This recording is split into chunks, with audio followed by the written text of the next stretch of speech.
Plant విషయంలో 11,400 package భారీ package విడుదల చేయడం ఓకే.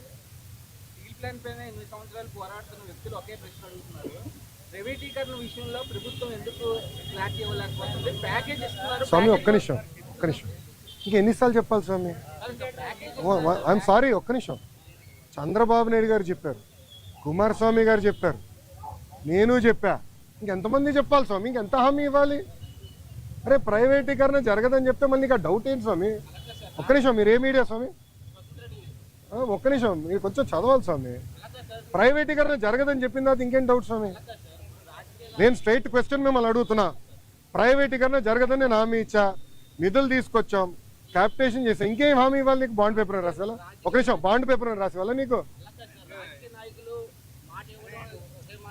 అరే అందరు జగన్ లాగా ఉండరు, గుర్తుపెట్టుకో. ఏం స్వామి మీరు కూడా అటు మాడితే? అది కాదు, అడిగేదాన్ని కూడా ఒక అర్థం ఉండాలి. సార్ ఒక్క నిమిషం, మీడియా మిత్రులు కూడా మీరు ఆలోచించండి. ఈ ప్రశ్నకి ఏమైనా అర్థం ఉందా? ఇప్పుడు నేను ప్రైవేటీకరణ జరగనీయనని నేను హామీ ఇచ్చా. 7 నెలల్లో ఎంపీ గారు పోరాటం వల్ల, ఎమ్మెల్యేల పోరాటం వల్ల 1,600 కోట్ల రూపాయలు తీసుకొచ్చాం. భారతదేశం వ్యాప్తంగా అన్ని ఉక్కు ఫ్యాక్టరీలు ప్రైవేటీకరణ జరిగే సమయంలో విశాఖ ఉక్కుకే, కేవలం విశాఖ ఉక్కుకే 11,000 కోట్ల రూపాయలు ఎక్విటీ రూపంలో, నాట్ డెట్, ఎక్విటీ రూపంలో కేంద్ర ప్రభుత్వం తీసుకొస్తుంది. రాష్ట్ర ప్రభుత్వం కూడా సుమారుగా 2,000 పైచిలుక కోట్ల రూపాయలు ఎక్విటీ రూపంలో తీసుకొస్తుంది. మళ్ళీ ప్రైవేటీకరణ అడుగుతాడు. ఈయన నాకే అర్థం అవుతుంది. నీకు ఎట్ట సమాధానం చెప్పాలి రప్ప? మీరే చెప్పండి, నాకు అర్థం అవుతుంది.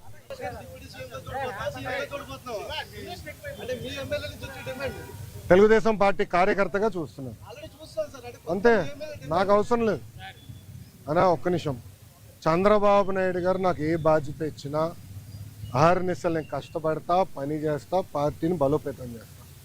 అంతేగాని పార్టీకి చెడ్డ పేరు మటుకు నేను తీసుకురాను. మీరు చూశారు, పాదయాత్రకి వెళ్ళా, నా వల్ల పార్టీకి ఏనాడు ఒక ఇబ్బంది కలగదు. నేను ఒక క్రమశిక్షణతో పార్టీ నాకు ఇచ్చిన ప్రతి బాధ్యత నేను నెరవేరుస్తాను, కట్టుబడి ఉన్నా.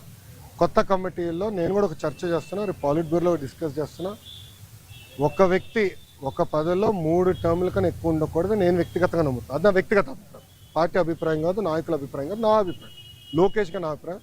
నేను కూడా ఈసారి నేషనల్ జనరల్ సెక్రటరీగా ఉండకూడదని నేను భావిస్తాను. ఎందుకంటే 3 టర్ములు నేను అక్కడనే ఉంటున్నాను. వేరే వాళ్ళు కూడా అవకాశం రావాలి. గ్రామ పార్టీ నుంచి పార్టీలో మూవ్మెంట్ పాలిట్ బ్యూరో వరకు రావాలనేది నా లక్ష్యం, నా ఆలోచన. రైట్ ఆర్ రాంగ్ అది పెద్దలు నిర్ణయిస్తారు, నా ఆలోచన అది. అందుకే ఈసారి నేను కానీ రాము కానీ, మళ్ళీ రాము అంటే ఏడుస్తారు వైకాపా వాళ్ళు. ఎందుకు ఏడుస్తారు నాకు తెలీదు. రాము ఏమో నన్ను అన్నంటాడు, నేనేమో రాము అంటాను, ఇద్దరే. సో రాము కూడా, మొన్న రాము నేను కూడా మాడుకున్నాం, దావోస్ కూడా లంచ్ చేస్తుంటే మేము మాడుకున్నాం. సో రాము కూడా ఏదన్నా నేను కూడా వేరే దానికి వెళ్దాం, వేరే వాళ్ళకి అవకాశం ఇద్దాం, పార్టీలో మూవ్మెంట్ రావాలని మేము